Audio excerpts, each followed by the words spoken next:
La Chambre a convoqué cette audience de manière à vous faire part de la décision en ce qui concerne la requête de la défense de Laurent Gbagbo afin qu'un jugement d'acquittement prononcé en faveur de Laurent Gbagbo et que sa mise en liberté immédiate soit ordonnée. Et sur la requête de la défense de Charles Blé Goudet en insuffisance des moyens à charge et décision relative aux demandes de mise en liberté provisoire consécutive à l'audience tenue par la Chambre au sujet du maintien en détention des accusés.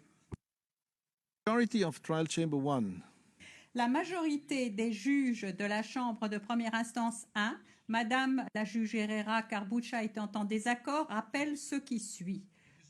Premièrement, il est de notoriété publique que pendant la période examinée par la Chambre, c'est-à-dire de novembre 2010 à avril 2011,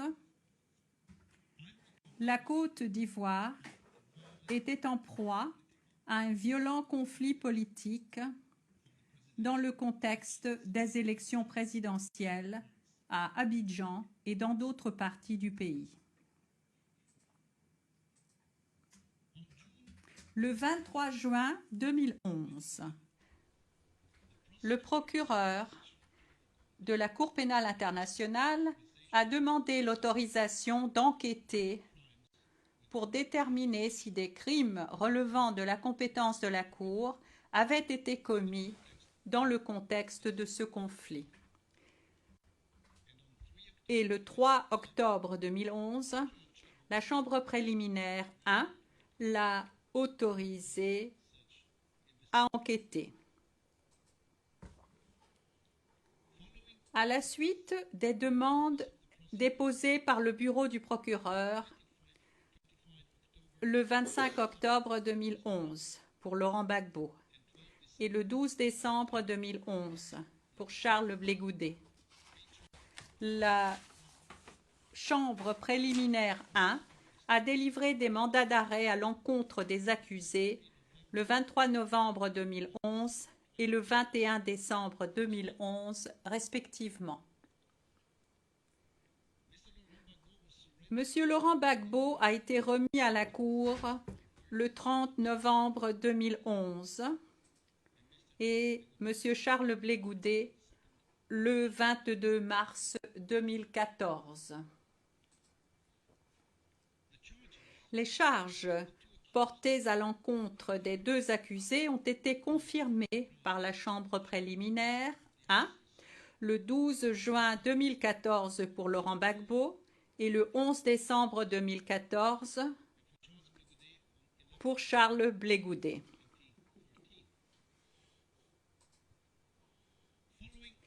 Après la jonction des deux instances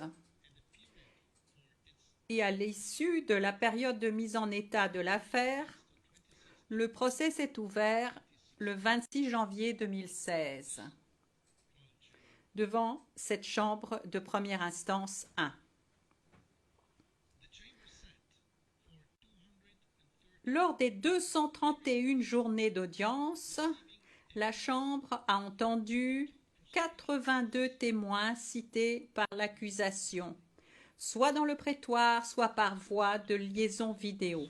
Des milliers de documents ont été versés au dossier et des centaines de requêtes, demandes et décisions ont été déposées.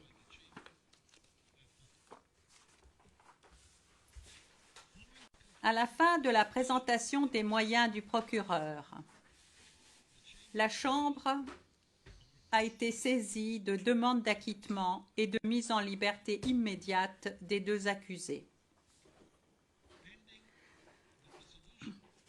Avant de statuer sur ces demandes, la Chambre a convoqué une audience pour que soit débattue la question du maintien en détention des accusés, le 13 décembre 2018. Lors de cette audience, les deux accusés ont demandé à être mis en liberté avec ou sans condition. Après avoir méticuleusement analysé les éléments de preuve et pris en considération tous les arguments de droit et de fait présentés oralement et par écrit par les parties et les participants, la Chambre conclut à la majorité de ses membres qu'il n'est pas nécessaire que les équipes de la défense poursuivent la présentation des moyens de preuve, étant donné que le procureur ne s'est pas acquitté de la charge de la preuve en ce qui concerne plusieurs éléments constitutifs essentiels des crimes tels que reprochés aux accusés. En particulier, la majorité estime que le procureur n'a pas démontré qu'il existait un plan commun destiné à maintenir Laurent Gbagbo au pouvoir et comprenant la commission de crimes à l'encontre de civils.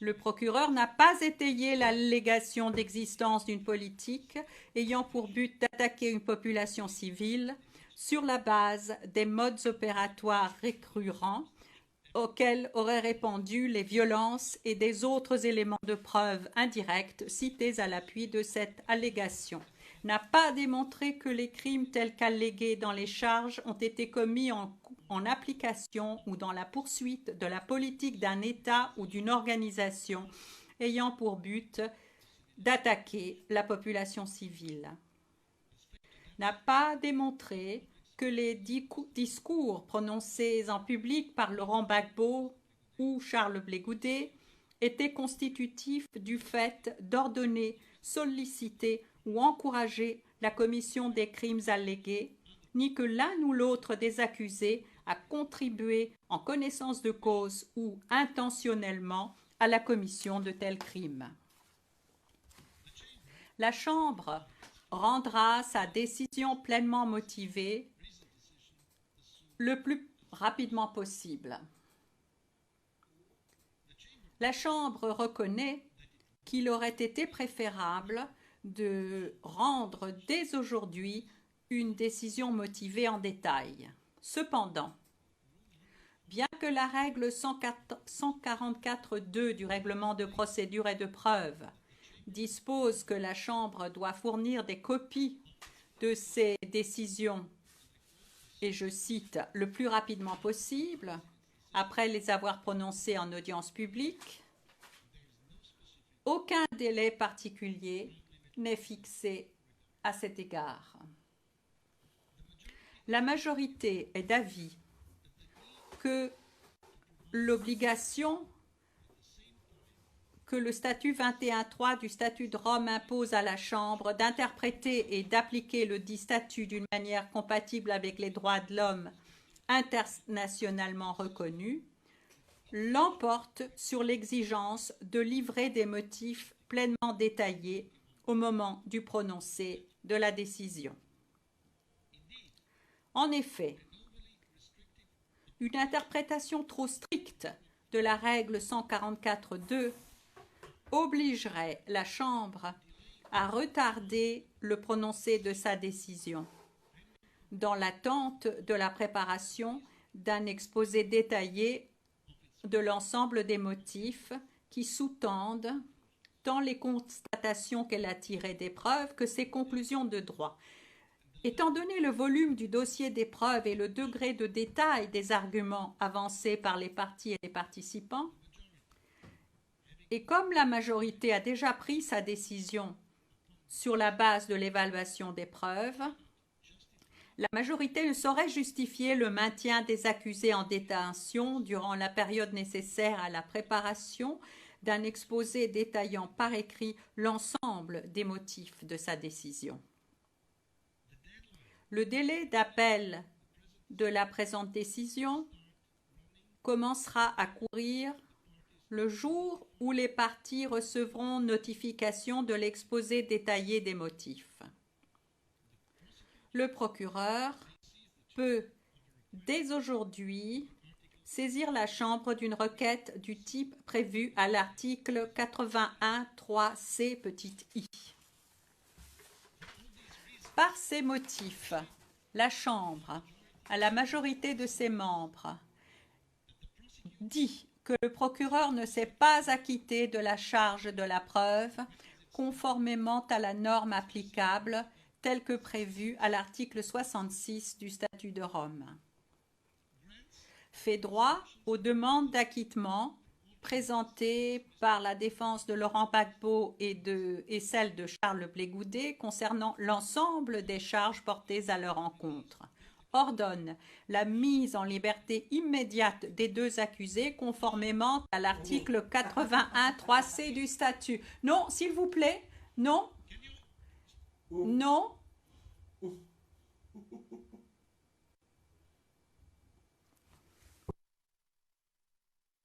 S'il vous plaît, je demande au public de bien vouloir s'asseoir, sinon je devrais faire évacuer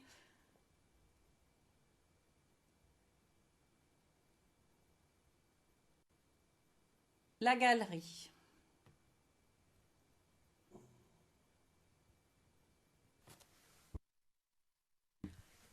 S'il vous plaît, je vous invite à vous asseoir et à adopter un comportement approprié.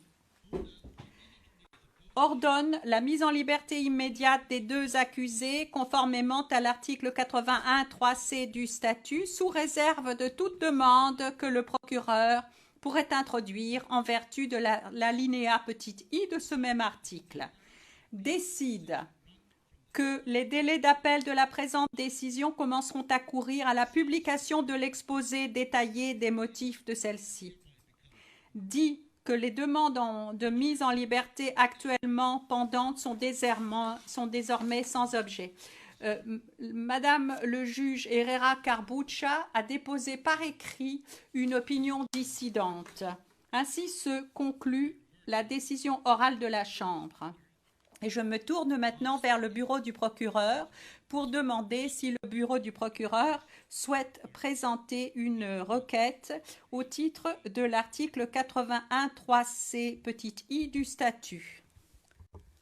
Le procureur. Monsieur le Président.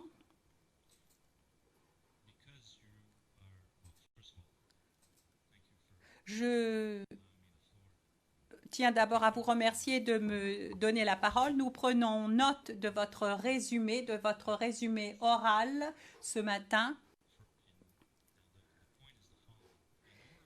Pour que nous puissions réagir de manière responsable et présenter des arguments significatifs au titre de l'article 83CI du statut, nous devons disposer de l'ensemble des détails de votre décision. Nous ne les avons pas encore. La Chambre le sait, il s'agit de circonstances exceptionnelles. Nous nous attendions à disposer d'une décision pleinement motivée qui sera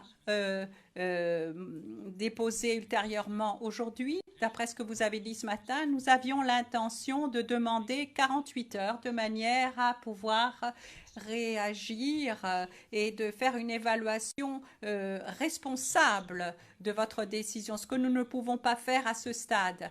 Nous souhaitions également dire que dans ces dispositions, le maintien de la détention peut être ordonnée dans des circonstances exceptionnelles. Nous voulions défendre l'argument que vous avez le pouvoir de détenir, mais vous avez le pouvoir également d'ordonner la mise en liberté. C'est ce que nous allions développer ce matin, mais étant donné que nous n'avons pas la décision pleinement motivée, la décision complète, nous ne pouvons pas le faire ce matin. Nous allons maintenant vous demander une suspension de 30 minutes pour que nous puissions évaluer les possibilités qui s'offrent à nous en matière de procédure à la lumière du fait que la décision complète n'est pas disponible à ce stade. Vous me permettez une seconde, s'il vous plaît?